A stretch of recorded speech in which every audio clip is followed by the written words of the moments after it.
Ta aliens. Accidentally summoned Deathworlders. First contact.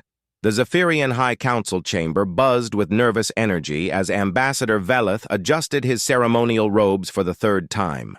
The pale blue alien's 6 eyes darted between the ancient summoning apparatus and his fellow council members, their tentacles writhing with anxiety. "Are we certain this will work?" asked Counselor Nexus, her voice trembling through the translation matrix. "The old texts speak of summoning aid from the void, but they're thousands of cycles old." Veleth nodded gravely. "The Krex Dominion grows stronger each day. Their war fleets have already consumed 17 star systems. If we don't find allies soon, the Zephyrian Republic will fall within 2 rotations." The summoning device sat in the center of the chamber like a sleeping beast. Crystalline formations jutted from a metallic base, pulsing with soft purple light. Ancient symbols covered its surface, their meaning lost to time, but their power still intact. The Zephyrians had found it buried deep in their homeworld's crust, a relic from a civilization that vanished eons ago. "The energy readings are stable," reported Chief Engineer Kalox from his monitoring station. "The void-pierced generators are at maximum capacity. We should be able to reach across dimensional barriers and contact any advanced civilization willing to help." Veleth took a deep breath of the chamber's recycled atmosphere. The weight of his species' survival pressed down on him like a collapsed star. The Zephyrians were a peaceful race, preferring trade and diplomacy to warfare. Their ships were fast but lightly armed, designed for exploration rather than combat. When the Krex Dominion began their expansion, demanding tribute and submission from every species they encountered, the Zephyrians had tried negotiation first. That had been a mistake. The Krex were ruthless conquerors who saw mercy as weakness. Their massive dreadnoughts bristled with weapons that could crack planets. Their ground forces were bioengineered killing machines that felt no pain and showed no mercy. Entire worlds had been strip-mined for resources while their populations were enslaved or eliminated. "Begin the summoning sequence," Veleth ordered, his voice steady despite his fear. Kalox's clawed fingers danced across his control panel. The crystalline formations began to glow brighter, humming with increasing frequency. The air in the chamber grew thick with energy, making the Zephyrians' sensitive skin tingle. Ancient mechanisms whirred to life as the device drew power from the planet's core itself. "Dimensional barrier weakening," Kalox reported. "Void space accessed, broadcasting our plea for assistance across multiple reality layers." The crystals erupted in brilliant light, forcing the council members to shield their eyes. A holographic display materialized above the device, showing swirling galaxies and star systems from dimensions beyond their own. The summoning beacon spread out like ripples in a cosmic pond, searching for any civilization advanced enough to receive it and powerful enough to help. What the Zephyrians didn't know was that their plea was about to reach a species that had earned a reputation across multiple dimensions. A species that other advanced civilizations whispered about in hushed tones. A species from a world so dangerous that simply surviving childhood there was considered a remarkable achievement by galactic standards. Light years away, in a different dimension entirely, the human vessel UES Prometheus was conducting routine patrol operations near the edge of Terran space. Captain Sarah Chen stood on the bridge, reviewing daily reports while her crew worked with practiced efficiency around her. The Prometheus was a dreadnought-class vessel, one of humanity's newest and most powerful warships. Its sleek hull bristled with railguns, particle beams, and missile pods. Nuclear reactors hummed deep in its core, providing power for both weapons and the revolutionary Alcubierre drive that allowed faster-than-light travel. "Captain, we're receiving an unusual transmission," reported Lieutenant Commander Torres from the communications station. "It's coming through on frequencies we've never seen before. The signal appears to be multidimensional." Chen raised an eyebrow. In her 15 years of service, she'd seen plenty of strange things, but interdimensional communications were definitely a first. Can you clean it up enough to understand it? Working on it now, ma'am. The universal translator is having trouble with the base language, but I'm getting fragments. Something about a plea for help? An invasion? The transmission is definitely artificial in origin. The captain's expression grew serious. Humanity had learned the hard way that the universe was full of hostile species. Earth had been attacked twice by alien invasions before humans developed interstellar travel. Those experiences had taught them that sometimes the best defense was helping others defend themselves. "Put it through the main speakers," Chen ordered. Static filled the bridge before a desperate voice broke through, speaking in halting but understandable English that the translation matrix had cobbled together from human broadcasts. "Please, anyone who receives this, we are the Zephyrian Republic, under attack by the Krex Dominion. Our worlds burn. Our people die. We seek allies, champions, anyone with the strength to stand against the darkness. We offer friendship, trade, knowledge. Please. Time runs short." The message repeated several times before cutting to static. The bridge fell silent as Chen processed what she'd heard. Her tactical officer, Major Rodriguez, was the first to speak. "Ma'am, if this is legitimate, it sounds like genocide in progress. The Prime Directive allows for intervention in cases of species-wide extinction threats." Chen nodded slowly. The Prime Directive was humanity's guiding principle for contact with alien species. Minimal interference unless a civilization faced complete annihilation. In those cases, humans were authorized to provide assistance. "Lieutenant Commander Torres, can you trace the signal's origin?" "Partially, Captain. It's coming from a parallel dimension, approximately—" Jesus Christ. Torres's voice dropped to a whisper. "Ma'am, the signal is being broadcast across at least 47 different dimensional layers simultaneously. Whatever technology they're using is incredibly advanced." "Or incredibly desperate," Chen muttered. She made her decision. "Open a channel to Terra Command, Priority Alpha. Tell them we've received a multidimensional distress call and are requesting permission to investigate." What Captain Chen didn't know was that the Zephyrian beacon had been received by dozens of human vessels across the fleet. The UES Sparta, the UES Wellington, the UES Yamamoto, and scores of others had all detected the desperate plea. From exploration ships to massive dreadnoughts, the human fleet was already mobilizing. Terra Command's response came back within minutes. "Investigation approved. Form task force. Render assistance as needed." Back in the Zephyrian Council chamber, the summoning device was powering down. The crystals dimmed to their normal purple glow as Kalox checked his readings. "The beacon has been transmitted successfully," he reported. "If anyone received it, they know our location and our situation."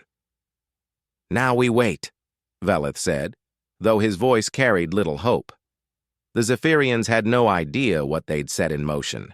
They expected perhaps a single scout ship from some advanced civilization, or maybe a diplomatic envoy offering advice. They certainly didn't expect what was coming. The first sign that something had changed came 6 hours later when long-range sensors detected spatial distortions at the edge of their solar system. Energy signatures unlike anything in their databases began appearing on their screens. "Counselor Veleth," Kalox called from his station, voice tight with excitement and fear. "Something is happening at the heliopause, multiple contacts emerging from... I don't understand these readings. It's like space itself is being folded and unfolded." The council members rushed to the observation deck as alerts echoed through their capital ship. In the distance, brilliant flashes of light marked the arrival of vessels emerging from Alcubierre bubbles. The first ship to fully materialize was massive beyond anything the Zephyrians had ever seen. It was sleek and predatory, its dark hull scarred by countless battles. Weapon ports along its sides could have swallowed their largest vessels whole. "By the void," whispered Counselor Nexus. "What have we summoned?" More ships continued to appear. Cruisers, destroyers, carriers, and dreadnoughts materialized in perfect formation. The human task force was arriving in force, their ship's sensors already analyzing the situation and preparing for combat. Captain Chen's voice came over the Zephyrian communication channels, speaking in perfectly translated Zephyrian thanks to her ship's advanced AI. "This is Captain Sarah Chen of the United Earth ship Prometheus, responding to your distress call. We understand you're facing an invasion threat. Our task force stands ready to assist. Please transmit tactical data on enemy positions and strength." Valeth's legs nearly gave out beneath him. He'd hoped for help, but this was a fleet of warships unlike anything he'd dreamed possible. Ships that radiated power and menace, crewed by beings from a dimension where strength was clearly not lacking. What are you?" he managed to ask. "We're human," Chen replied simply, "and we don't like bullies. Now, about these Krex Dominion forces." The Zephyrians had no idea that they'd just made contact with a species that had clawed its way up from the gravity well of one of the most dangerous worlds in the galaxy. A species that had survived ice ages, asteroid impacts, supervolcanoes, and 2 alien invasions. A species that had turned warfare into an art form and had built their entire civilization around the principle that freedom was worth fighting for. The Krex Dominion was about to learn what humans called a hard lesson. As the human fleet settled into defensive positions around the Zephyrian homeworld, Admiral Marcus Webb aboard the UES Enterprise was already formulating battle plans.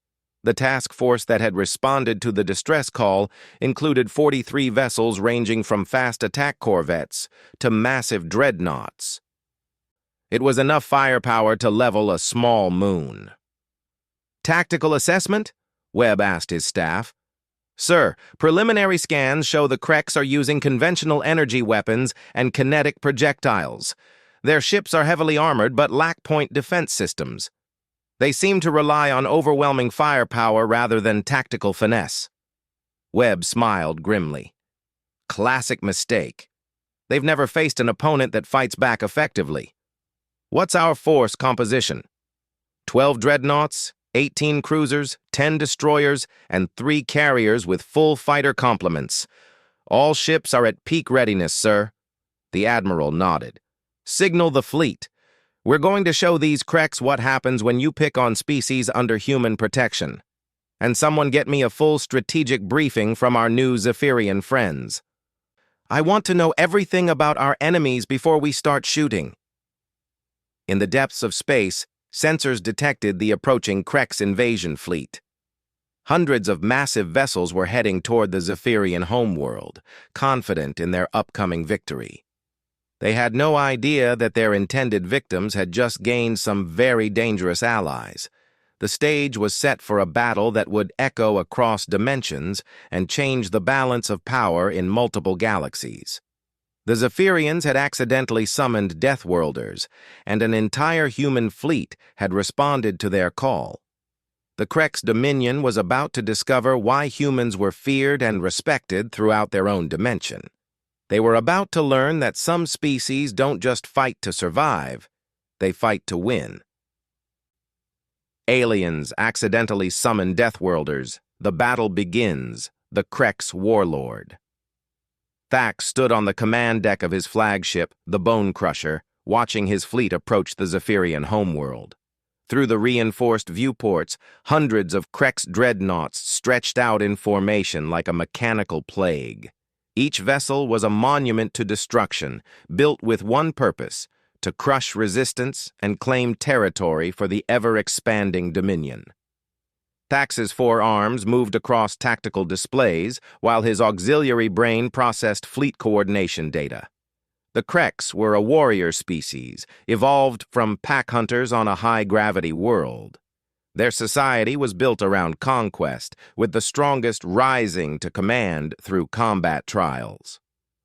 Thax had earned his position by personally killing 17 rival warlords and conquering 32 star systems. "Warlord," his tactical officer reported, "sensors detect unknown vessels in defensive positions around the target world. Configuration and energy signatures do not match any known species in our database."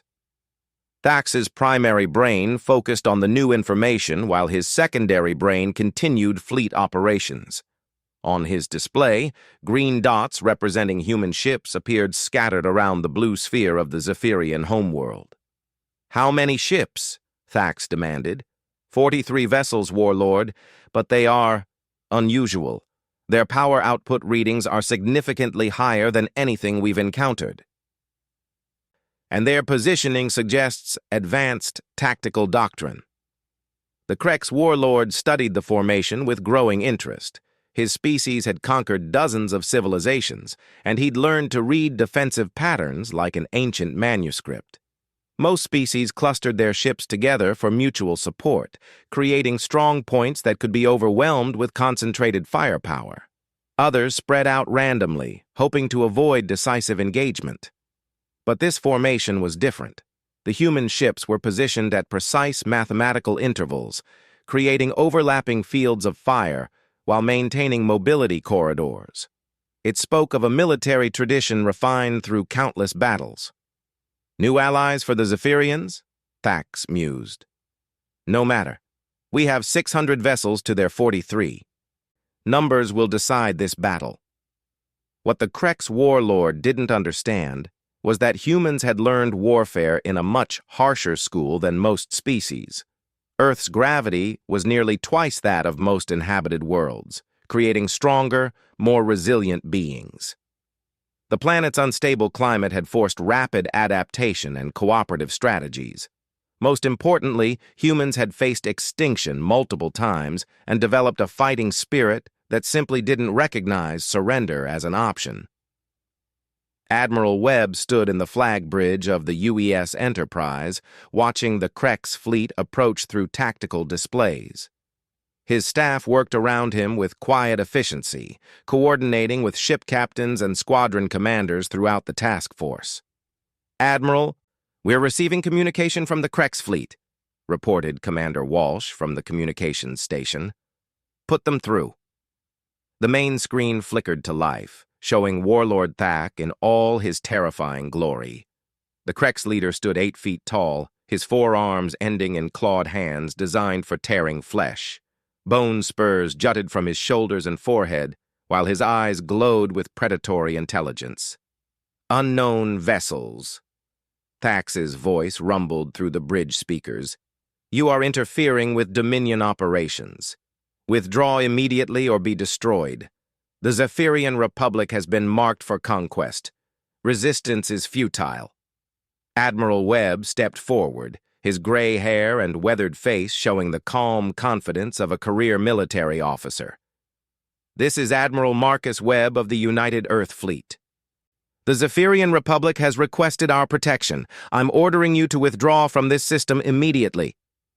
Thax's laugh was a harsh barking sound that made the bridge speakers crackle. "Earth Fleet? I have never heard of your species. You have 43 ships against my 600.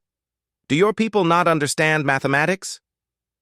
"We understand it just fine," Webb replied calmly. "We also understand something your people apparently don't. Quality matters more than quantity. This is your final warning."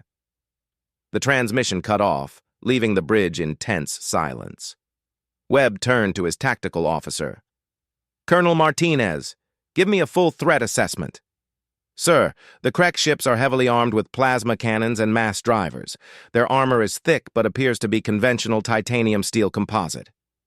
No energy shields detected. They're using predictable attack formations with minimal point defense." Webb nodded. Human military doctrine had been shaped by centuries of warfare against both alien invaders and each other.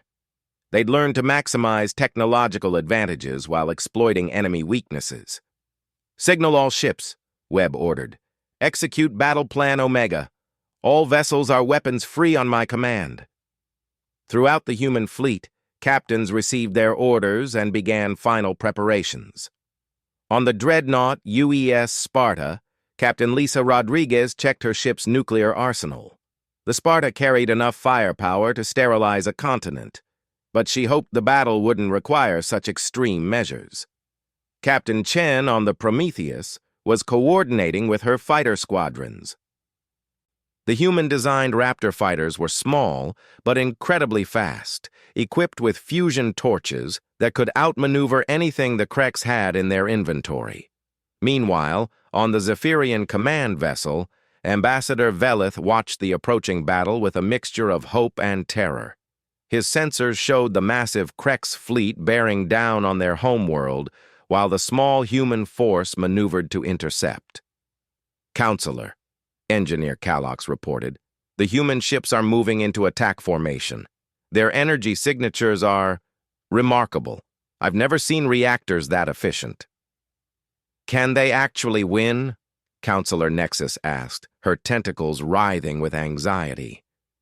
"There are so many Krex vessels." Velith studied the tactical display. The math seemed impossible. Even if the human ships were superior in technology, the numbers were overwhelming. But something about the calm confidence in Admiral Webb's voice gave him hope. The Krex fleet had closed to weapons range, their massive dreadnoughts spreading out in the hammer and anvil formation that had crushed resistance on dozens of worlds. Warlord Thax watched with satisfaction as his ships prepared to demonstrate the futility of opposing the Dominion. "All vessels," Thax commanded, "open fire. Show these unknown aliens the price of defiance." 600 Krex warships opened fire simultaneously, filling space with energy bolts and kinetic projectiles. The barrage would have been enough to crack a moon, but the human ships were no longer where the targeting computers expected them to be.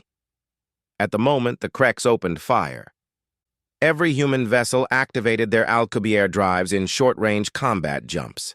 Ships that had been directly in the path of the enemy barrage simply vanished, reappearing in completely different positions. The Krex weapons fire struck empty space, their carefully coordinated attack rendered useless. "What sorcery is this?"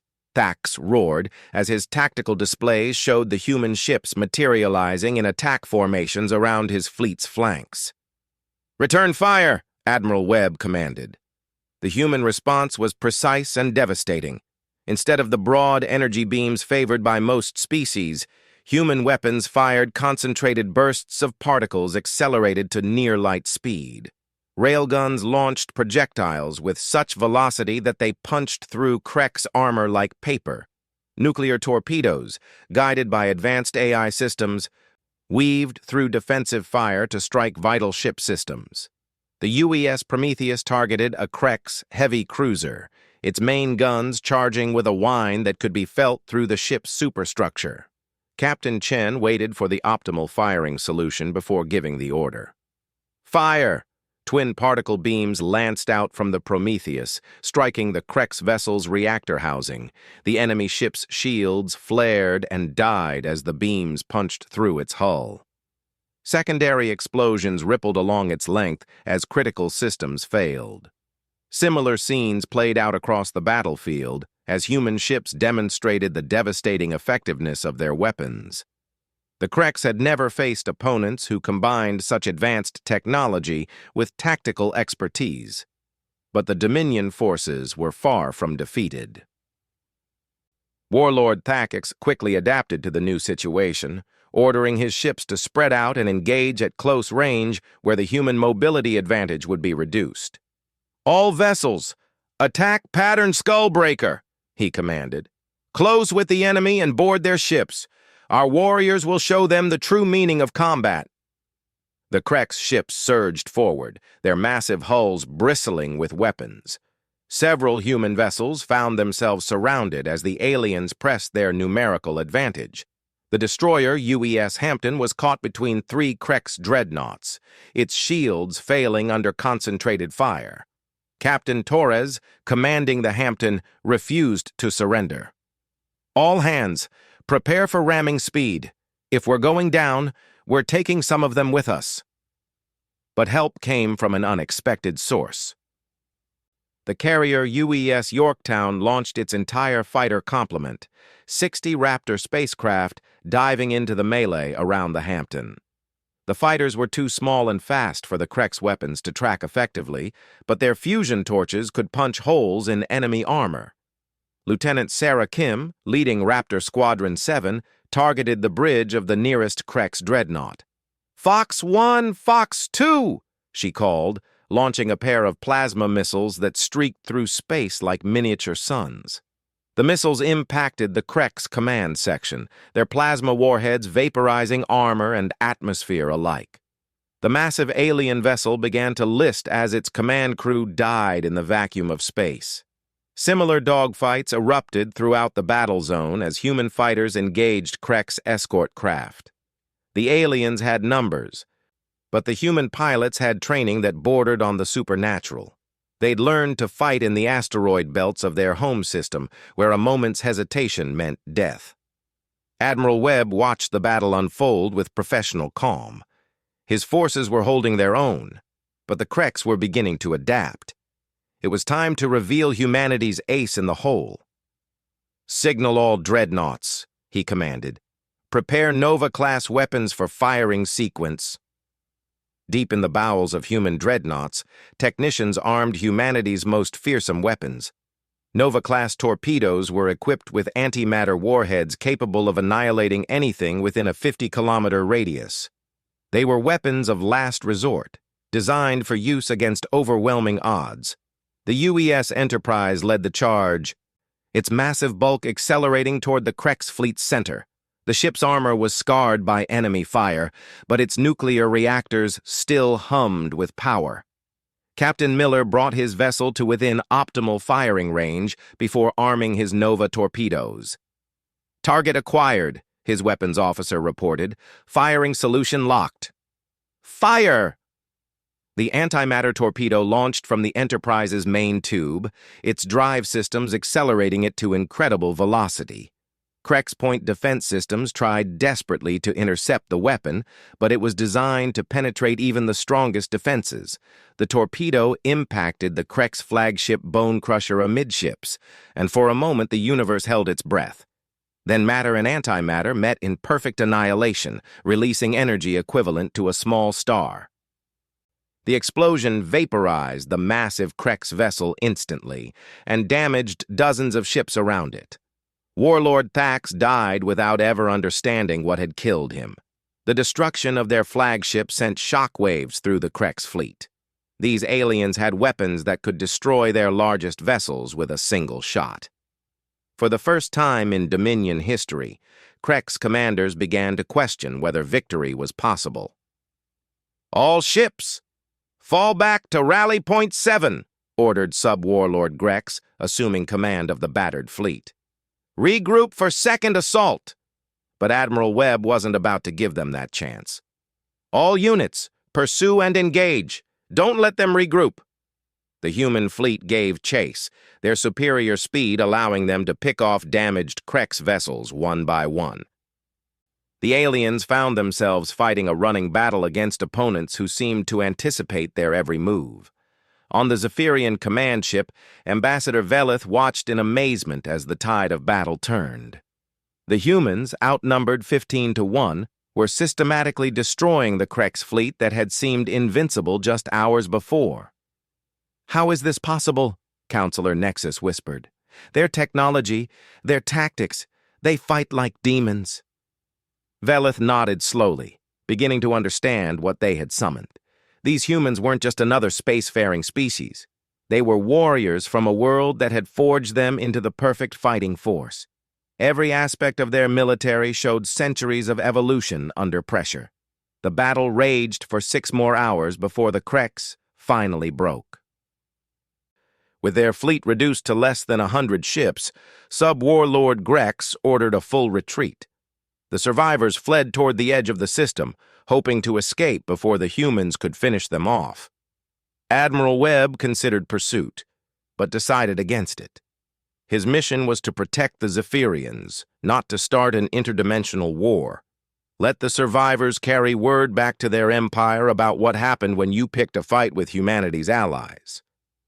As the last Krex vessels disappeared into hyperspace, the human fleet settled into defensive positions around the Zephyrian homeworld.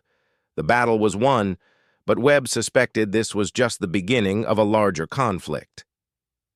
On the bridge of the Enterprise, Commander Walsh approached the Admiral with a satisfied smile.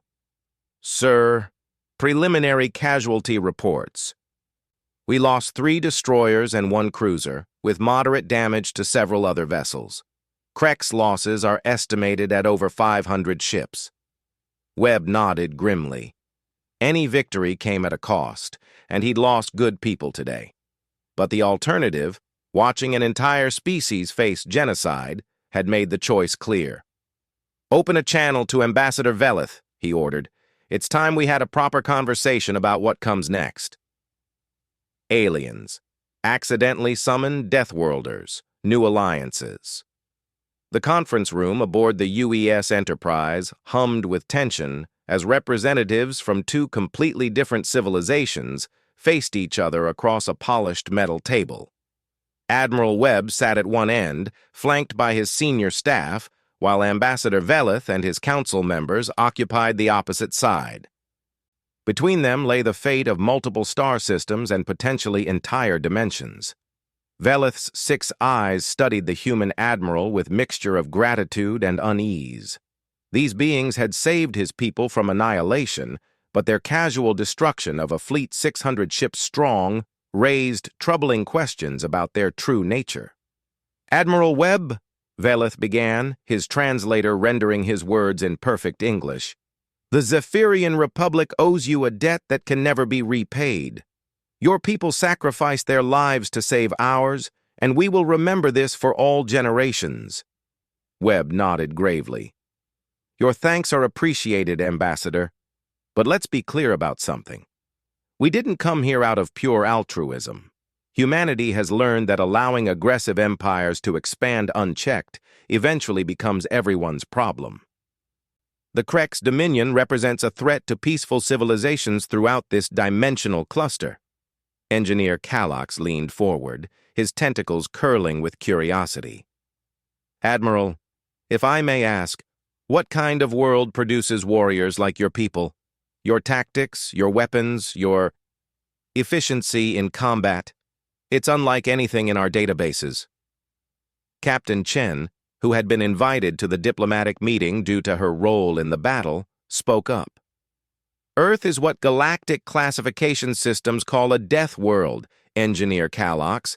High gravity, unstable climate, frequent natural disasters, and a biological ecosystem where everything is trying to kill everything else. Humans evolved as persistence hunters on a planet that tests survival every day." "Death world?" Counselor Nexus's voice carried a note of horror. "You mean your entire species developed on a world actively hostile to life?" "That's exactly what we mean," Webb replied. "Earth has been hit by asteroid impacts that wiped out entire species. We've survived ice ages, supervolcanic eruptions, and magnetic pole reversals. Our planet taught us that the universe doesn't care about fairness. You either adapt and overcome, or you die." Dr. Sarah Hassan, the fleet's xenobiologist, activated a holographic display showing Earth's statistics. Standard gravity for most inhabited worlds averages around 6 meters per second squared. Earth's gravity is 9.8. Standard atmospheric pressure is usually around half what humans require. Most species develop on worlds with stable, predictable climates. Earth's climate has shifted dramatically hundreds of times in just the last 1,000,000 years. The Zephyrians stared at the data in stunned silence. Their own homeworld was a garden paradise compared to the nightmare described in the human records. "But how did you develop technology?" Calox asked. "How does a species advance scientifically when merely surviving requires such effort?" "Because survival pressure forces innovation," Webb explained. "When your environment is constantly trying to kill you, You either learn to use tools and cooperation, or your species goes extinct. Humans developed agriculture, metalworking, and engineering because we had to. We reached space not just from curiosity, but because we knew that eventually Earth would try to kill us again. And your military capabilities? Veleth inquired carefully. Captain Rodriguez, the Enterprise's tactical officer, answered that question. Humans have been fighting wars for over 10,000 years. We've had to defend our planet from 2 separate alien invasions before developing interstellar travel. Every conflict taught us something new about warfare, strategy, and technology. By the time we reached the stars, we'd already learned lessons that most species never have to face. The weight of this revelation settled over the Zephyrian delegation like a heavy blanket. They had accidentally summoned a species that had been forged by adversity into the perfect fighting force. "What happens now?" Veleth asked. "The Krex Dominion will not ignore such a defeat. They will return with larger fleets, more ships. Can your people commit to a long-term alliance?" Admiral Webb exchanged glances with his staff before answering. "That decision requires authorization from Terra Command and ultimately the United Earth government.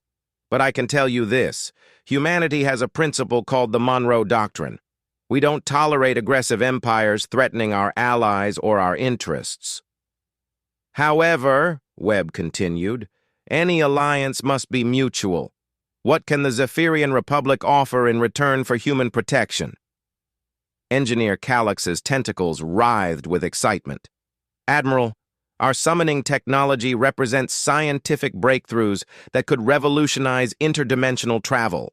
We've also developed medical techniques that could extend lifespans by centuries, and our manufacturing processes can create materials at the molecular level." Dr. Hassan leaned forward with interest. "Medical techniques? Can you elaborate?" "Our species naturally lives for over 800 standard years," Veleth explained. "We've learned to manipulate cellular regeneration at the genetic level. With proper treatment, we can prevent aging almost indefinitely." The humans exchanged meaningful looks. Humanity's average lifespan was barely a century, even with advanced medical technology. The prospect of living for centuries would revolutionize human civilization. "There's something else," Calyx added hesitantly. "Our long-range sensors have detected other civilizations facing Krex expansion. The Dominion is not just threatening us, they're conducting systematic conquest across multiple star systems. If left unchecked, they could dominate this entire galactic region." Webb's expression grew thoughtful. "How many species are we talking about?" "At least 17 confirmed civilizations under direct threat," Veleth replied. "Possibly dozens more in the Krex expansion path. Most are peaceful traders and explorers like ourselves. None have the military capability to resist Dominion fleets." The Admiral stood and walked to the conference room's viewport, staring out at the stars. Below them, the Zephyrian homeworld turned slowly, its blue-green surface scarred by recent Krex bombardment. Millions of civilians had died before the human fleet arrived. "Captain Chen," Webb said finally, "what's your assessment of our current fleet strength?" "Sir, we have 40 operational vessels after battle losses.